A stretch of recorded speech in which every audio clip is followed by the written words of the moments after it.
This is Alabama Politics with Steve Flowers, an in-depth interview with Alabama's top political newsmakers.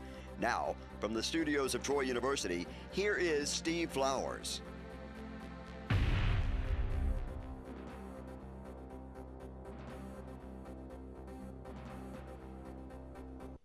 I'm Steve Flowers, and welcome to Alabama Politics. Folks, we're fortunate tonight to have as our guest one of Alabama's leading citizens and one of the most interesting men in state history. He's not a politician. He's an educator by profession, has 2 earned doctorates, a law degree, and former president of a university, and has taught and had a great career, and a native of Montgomery, Dr. Jim Vickrey. Jim, good to have you on the show. Steve, thank you very much. Tell our viewers, if you would, let's back up to your childhood for a second. We're going to talk about your most recent book, being a prolific author like you are. But you grew up right here in Montgomery. You're a native of Montgomery. And you went to school at Lee.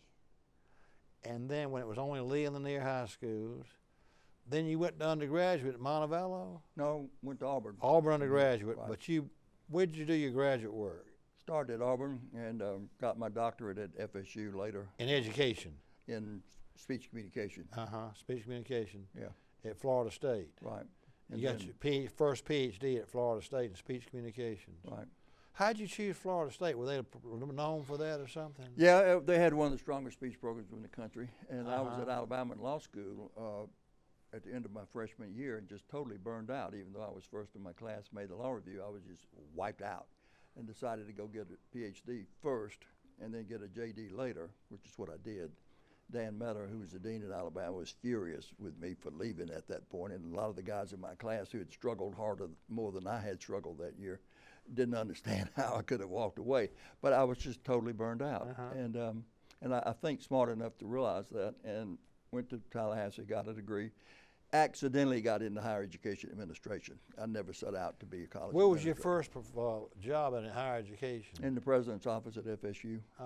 The executive vice president there was a man from Montgomery named Cecil Mackey, who had been assistant secretary of transportation in the Johnson administration, and had come to FSU when Richard Nixon became president.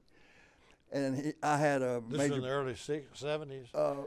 Early 70s? It would have been late 60s, early 70s, right in there. I finished my degree in 72.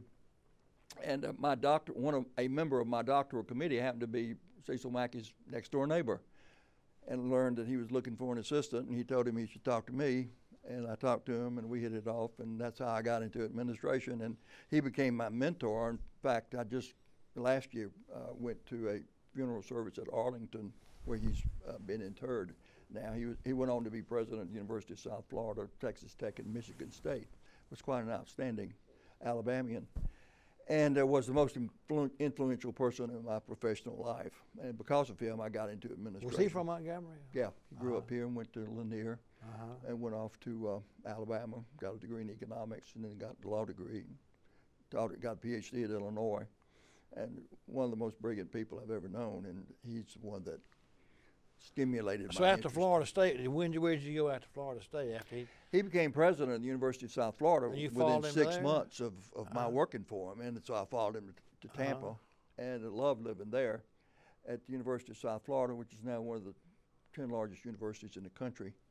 And then the chancellor of the university system asked me to be his assistant. He's an old Auburn man named E.T. York, who almost became president back in the mid-'60s when Harry Philpott was named president. He and York were the 2 primary candidates. And so I worked for York, and he came in the office one day and said, I just got a letter from the University of Montevallo. They're looking for a president. Would you like me to nominate you for the job? And I said, my Lord, I don't know. I didn't set out to be a university president, but I want to go back to Alabama, so why don't we do that and let's see what happens. So he did, and they asked me to come up for an interview, and I did okay. And since I wasn't desperate for the job, as people typically are for those kinds of positions, I was a rather laid-back candidate. When they asked me the inevitable question, why do you want to be president here? I said, well, I don't know that I do.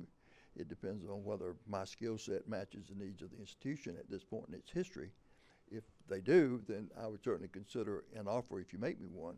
But I didn't set out to be one of these. I set out to be a college professor and a lawyer. And one thing and another worked out, and a lot of friends in Alabama got on my case and started writing the Board of Trustees to hire me.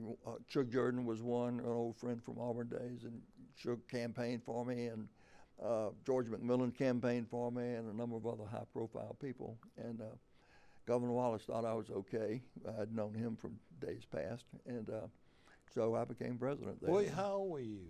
35. How long did you stay president of Montevallo for? Almost 11 years. 11 years? Yeah. You were president of Montevallo. That's when I first knew you. Right. When you were president of Montevallo, I was in the legislature. I remember. Uh-huh. And You so were a good legislator, too. Well, I always enjoyed working with you. Thank you. Well, I had a university in my district, Troy University, so Right. I was, attuned to the university needs. So from age, what years, how old were you when you were president of Montevallo? What, from 35 to 46 roughly. 47. That's a long time. Yeah, it seemed longer, actually. Uh-huh. Most college presidencies today last less than 7 years. Is that right? It is very hard to be effective over a long period You of time. and Jack Hawkins have been good friends over the years. Yeah, haven't he's a Montevallo graduate. That's and right. we met there. That's what it was. I In knew you and 77. Jack were real good friends. Yeah, Uh-huh. and that's how I wound up going to Troy after I practiced law here He in had Montgomery. you were practicing law here in Montgomery after leaving Montevallo, huh? And then he became chancellor. I went to Troy a year and a half after he became chancellor, and then he just involved me in everything. Did you down there. first teach speech and communications, or what did you teach first at Troy? When I graduated from Auburn, I stayed on to get a master's degree and save money for law school and get married. And they offered me a job at Auburn as a debate coach and speech instructor. So I stayed at Auburn 3 years saving money and teaching. That's when I learned that's what I really liked. I have never had any work before or since that I enjoyed as much as just teaching undergraduates, and just loved it. And that gave me a chance to stay active in student government and a lot of other things. Yeah. I'd been SGA president at Auburn, so I had lots of So you were SGA friends. president at Auburn. Yeah. Had a lot of folks from Lee gone to Auburn. It kind of was. Yeah, it was in popular. those days, it was much more likely that you would go to Auburn from Lee than if you went from Lanier to Auburn. 'Cause Lanier would go to Alabama from Lanier, Right. football wise and everything else. Yeah. See, old Terry Beasley was Beasley in high school. He was after you though. Well, we were close to contemporaries, but of course he was in Clayton and. No, I'm talking about not Jerry Beasley, but Terry Beasley, Oh, Terry, who was Terry. a receiver at He Auburn. was after me. Yeah, at he Lee came High along in the School, yeah. 80s. Uh-huh. In the 60s. I graduated in 1960. I was in the one of the first classes at Lee, and that's why later on I got to circle back and help create the Hall of Fame at Lee High School, and enjoyed seeing friends and teachers. get Tom inducted. Jones was the coach then. wasn't Yeah, he was a great guy. I was Uh-huh.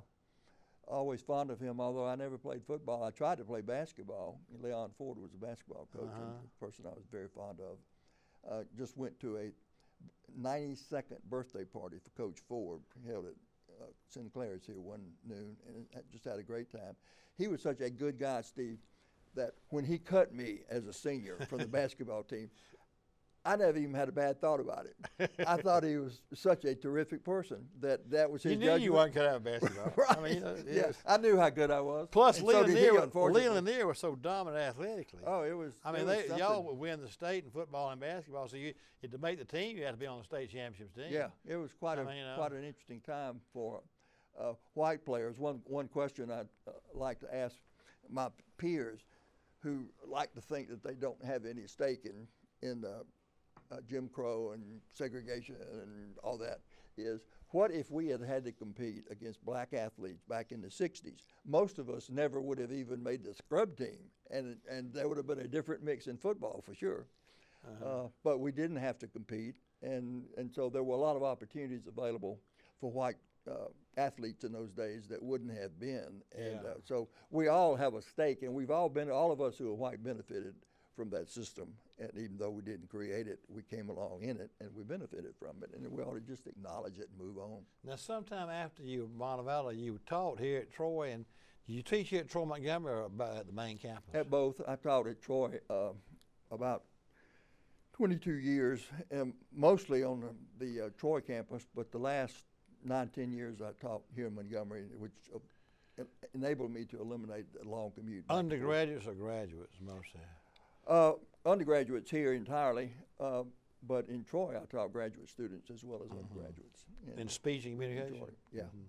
And occasionally taught a couple of courses in law, taught a film course. Did you were you involved with the creation of the Hall School of Journalism down there? Or No, it existed when I got there. It was already there. Dr. Adams had started that, actually. Yeah, and but when I came along, Jim Hall Steve was there. Paget became head of it. Okay, yeah, Steve was head of it. Yeah, Okay. Steve and I ended up becoming very good friends, and we retired together. We were Jim both Hall had long professor passed emeritus. gone from there, hadn't he? Who's that? Jim Hall had long passed gone from the. Yeah. He'd been not been there.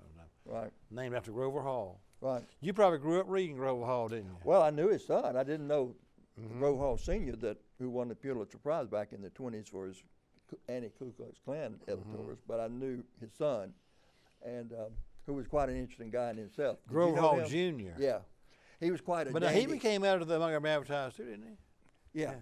But he wasn't his daddy, but he became. No, he was a different personality and a different journalist. They never owned part of the paper. They would just work for the Advertiser. I think that's right. Now, when you say Grover, he was just an interesting guy. Yeah, and he was a dandy dresser, and all that. He was a very close friend of George Wallace. Right. And so there's just a lot of Southern history tied up with both of the Halls. And Well, I he was wasn't your always fascinated. contemporary. He's older than you, though.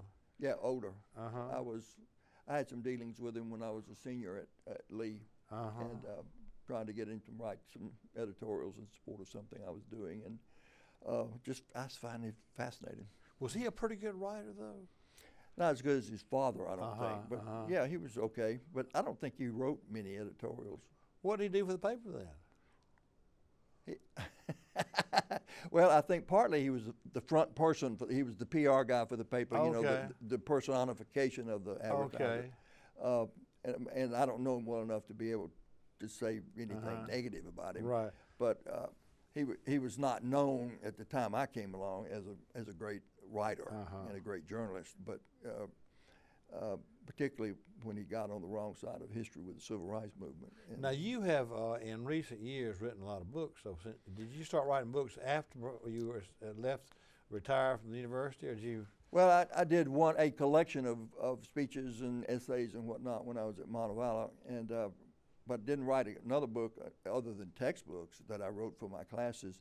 They were all printed locally in Troy. I tried to write my own text for coursework. I wrote half a dozen of those, but the actual books that people would recognize, I didn't start writing until I graduated. Until I was retired in 2014. And first book was a history of the founding of Lee High School that Clinton Carter and I and Kerry Palmer used to be the headmaster at Trinity, and I and another educator, and I wrote, and that got me interested in doing more of that kind of writing. So the next book I wrote was a history of B-Western movies and the movies I grew up with as a boy and that you will remember some of. And then while I was waiting for that to be published, I wrote a third book called Who Killed the Lone Ranger, which is probably going to be published this year.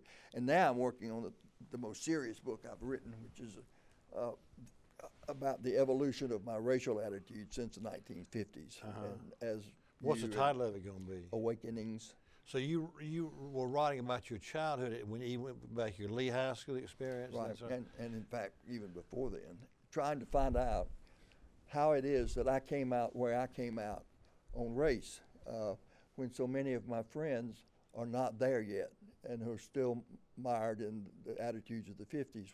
What happened to me that caused me to be different? And it's the hardest thing I've ever tried to write, because if you try to write on that subject, it is hard as the devil not to sound like you're goody two-shoes, right. And all that.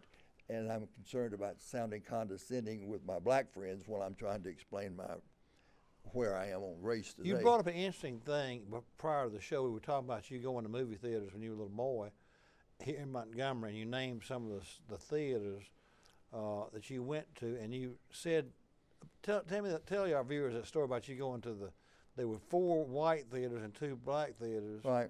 And you walked by one of them and you couldn't go into it. That's right. I used to go. Which was the one down here, right close by? Well, the site of this building that we're in right now was the Empire Theater. Okay. Across the street was the Paramount, now the Davis Theater.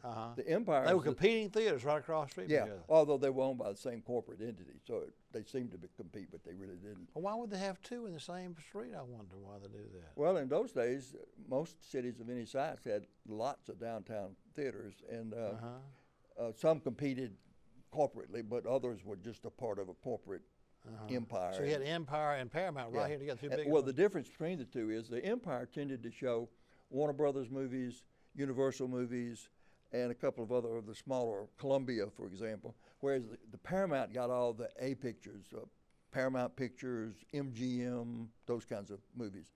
And a movie like Shane, for example, my favorite Western, would play in Montgomery at the Paramount, whereas a Randolph Scott movie would play at the Empire. But those are not the ones I went to mainly. When we were growing up in the late 40s and early 50s, my friends and I went downtown every Saturday to the Strand Theater, which was on Court Square, on the west side of Court Square. Today it would be one of the offices in the old Pizitz building on Court Square, facing up Dexter toward the Capitol. It was opened in 1915 and closed in July of 1952 when I was 10 years old, and it was just a devastating thing when the Strand closed, because in those days for 10 cents you got the news, you got featurettes, you got cartoons, and you got a serial every Saturday, which had a cliffhanger ending, so you had to come back, every Saturday to see what happened to the star of the serial, whether it was Superman or Alan Lane or some other star. And so when it closed, it was just a devastating thing. And we went down down Commerce Street to the Charles Theater, which had opened in November of 1941, as I recall, and was next door to the Rogers Theater, which was a theater of ill repute at the time that I was growing up. They used to say to go to the Rogers, you had to take two sticks, one to prop up your seat and the other to beat the rats off with. That's the seedier place. It was perceived to be. It really wasn't that bad, but it was perceived to be that way. And they showed raunchy movies there from time to time, raunchy by early 50s standards, which we would hardly even notice today. And I went into it. I was not supposed to go to it. I was forbidden to go in the Rogers, but I went there one Saturday, just as you would have done, I'm sure. As a little boy? Any self-respecting boy would do that. And they were showing a documentary about Howard Hill. And it sounded like Fanny Hill, or one of those salacious novels from English history. So I went in to see it. Well, lo and behold, it's about an archer named Howard Hill, who's from Shelby County, as it turned out. And he's the guy that did all the bow and arrow shots in The Adventures of Robin Hood, starring Errol Flynn. And did all that stuff on the set. I mean, he was a world-class archer. And that was the movie. And I was so disappointed that it turned out to be that. But I write about that in the book because it becomes relevant to the subject matter that I'm writing about ultimately.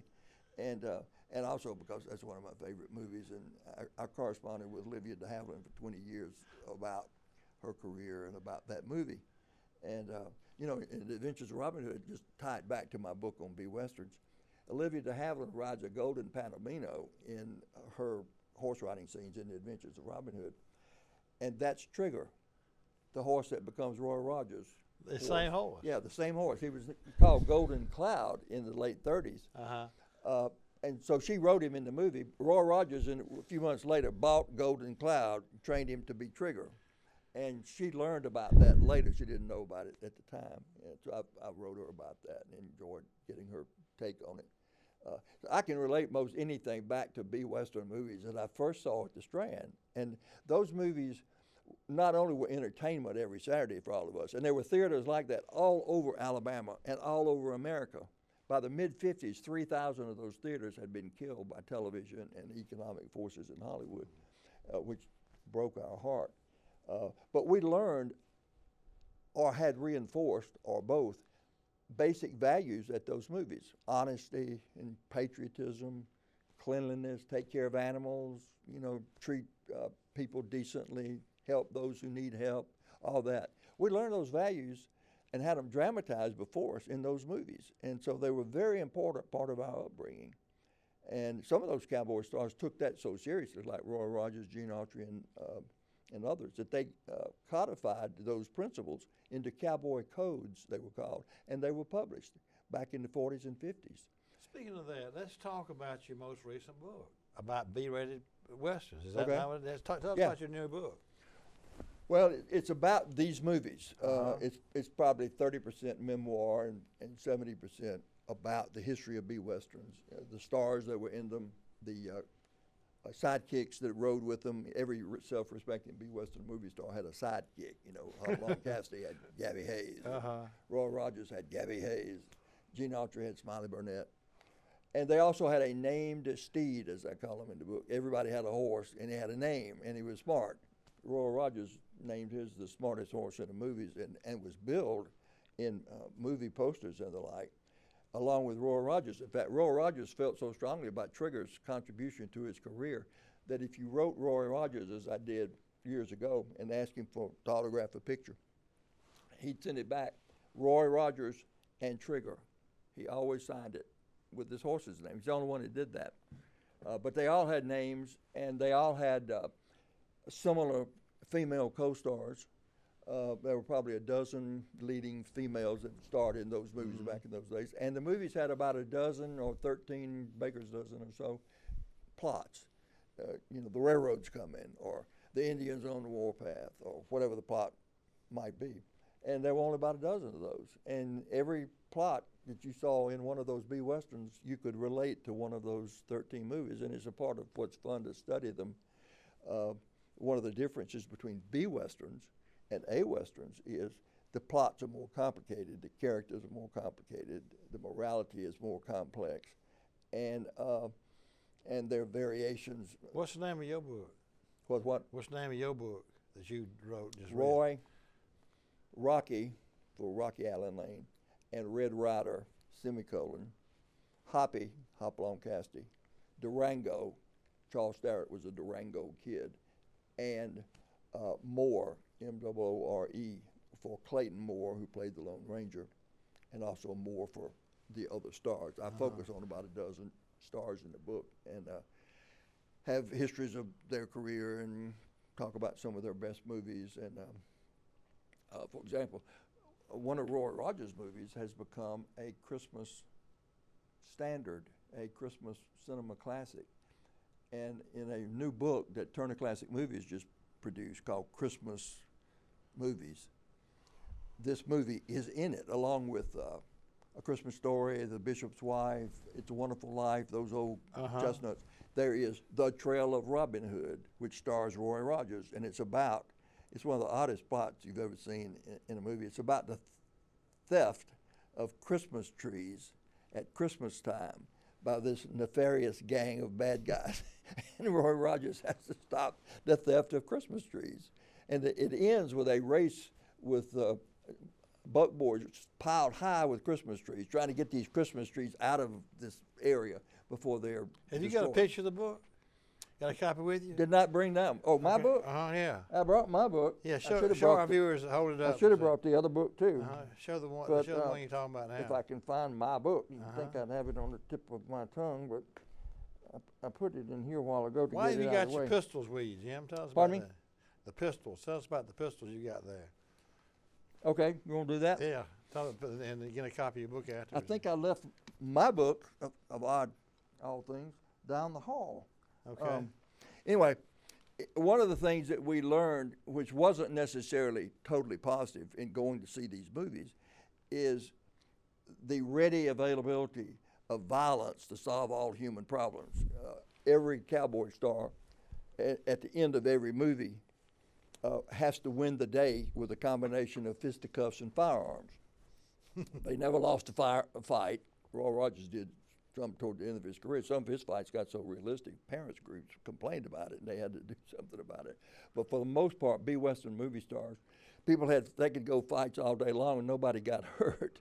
You know, no bleeding, no broken jaws. They just fight, and then it's over. Or you might shoot somebody and they weren't seriously injured.